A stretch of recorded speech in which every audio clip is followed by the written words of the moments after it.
friends. Okay, is it videoing? Okay, so my name's Emily. I'm a Columbus State RN to BSN student.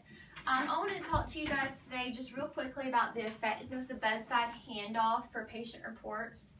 And since we all work in the ED, thought y'all could maybe learn a little bit and give me some of your input.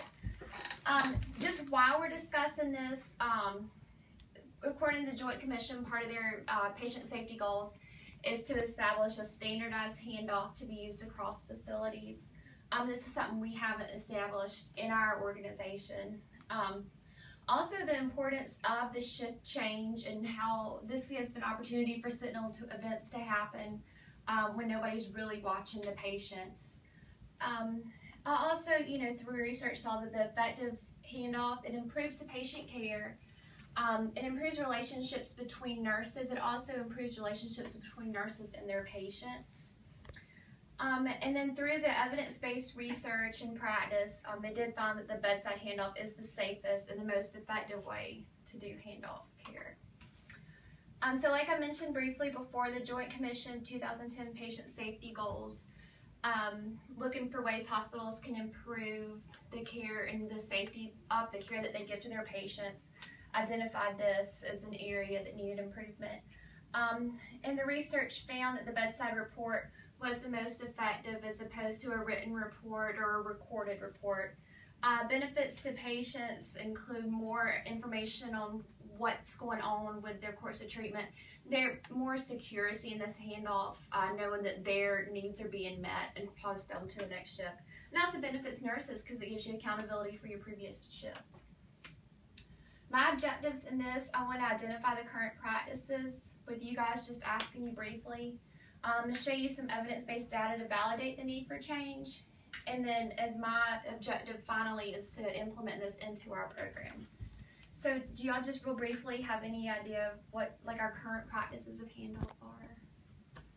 We see the oncoming shift and meet at the nurse's station, discuss the patient care, things that are needed to complete their needs at that time, and basically are left to sift through the chart on our own. Exactly, and I feel like in my experience, I've been left in the dust and yes, come in and many that's times. not what I heard in report. Yes.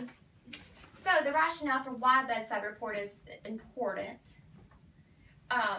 looks at a root cause of ultimately, it seems nurses just want to go home and they want to rush through shift change. And the importance of the handoff is, your patient status. You need to know what your workload looks like, what orders need to be executed, and you need to know your patient needs. Does one need to go on the bedpan? Does one have an IV pump beeping? And in this research, the bedside handoff found that that was the best way to incorporate all of this and allow the nurses to quickly assess their patients. A PICO question is a form of research, and I won't read this to you guys here, but it's basically formulating how your research would be and then how to implement this. So, evidence for change. Definitely we know that vital information can be forgotten. I'm sure we all have an instance in our nursing career where something hadn't been passed off to you that you just, is integral to that patient's care. Statuses can change definitely from, what you hear and report. Somebody saw a patient an hour ago to what you'd walk in and find. And also this gives the patient an opportunity to be a participant in their care, to say, hey, wait, that's not right, or the doctor told me something different. And it's detrimental to patient care, and can prolong the stay when you don't mention that those morning labs haven't been drawn or something to that extent. There was actually found to be a decreased time in the report process due to bedside report. It kind of leaves out the room for any kind of gossip or not really vital information. And fewer adverse events occur, which of course, that gives you the opportunity to make sure both side rails are up, make sure that fully is secured to the bed. And it improves the nurse and patient satisfaction. When you have accountability between the shifts, you don't get animosity towards the previous shift. Safety text I just mentioned about the side rails up, does the patient have the call light nearby? Is your NPO patient NPO? And it increases our teamwork between the shifts.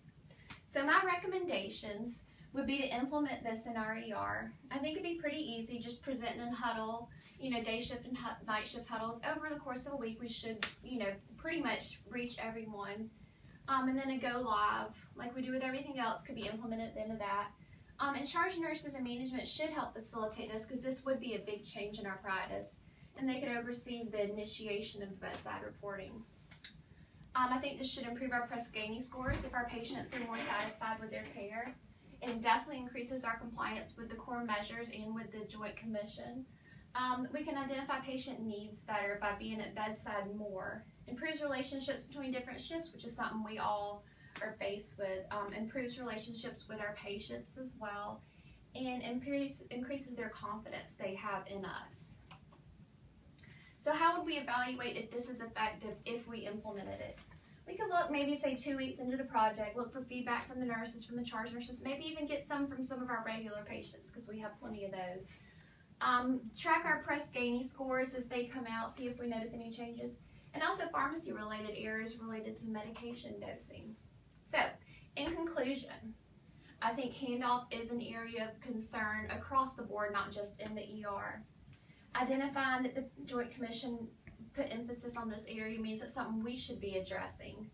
And it's just evidence-based practice shows that this is the best standard of care. So I think it's something we shouldn't even really have to think twice about. We should be doing already. And I hope that, beginning this in the ED will improve the care we give and improve our relationships with each other and with our patients. So these are my references as I used.